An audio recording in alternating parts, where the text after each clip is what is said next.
Kryetari i Partisë Demokratike Sali Berisha gjatë një konference me gazetarët foli për miratimin e raportit të IBAR. Berisha u shpreh se raporti u censurua, por sipas tij pasqyroi edhe problematikat e qeverisë.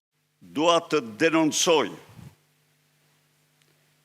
me forcën më të madhe mashtrimin, censurën dhe manipulimin që mafia e fjalës së lirë kontrolluar nga qeveria totalisht i bëri raportit më të rëndësishëm të Bashkimit Evropian për Shqipërinë.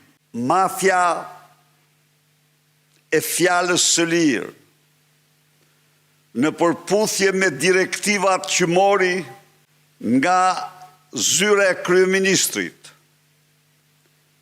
nxiu me dhjetra faqe në portale, në gazeta, konsumoi orë të tëra në studio për të mashtruar qytetarët për raportin IBAR. Ajo kreu këtë akt të shëmtuar pasi censuroi totalisht raportin e Komisionit Jashtëm të Parlamentit Evropian. Raporti i parë, i paraqitur me 2 shkurt, ka pasqyruar me vërtetësi problematikat madhore të regjimit të Edi Ramës. Mëtej Berisha shpreh se raporti i IBAR është fitore për çdo shqiptar, ndërsa shtoi se në krahasim me atë të shkurtit, ky i majt sipas tij e fut kryeministrin Rama në një rreth të kuq.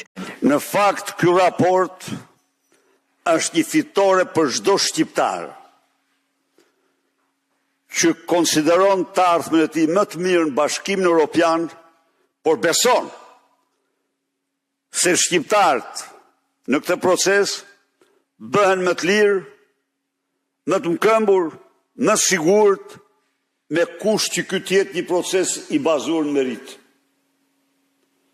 Cili do le të marrë dhe të lexoj, të krahasoj raportin e shkurtit me raportin e majt, dhe nëse ka një njeri i cili futet në rreth të kuq, ai e ka emrin Edi Rama dhe organizata e tij kriminale. Kryedemokrati foli edhe për zgjedhjet e së shtunës në Partinë Demokratike, ku demokratët do të votojnë për kryetarin e partisë. Berisha u shpreh se procesi do të zhvillohet një antar një vot.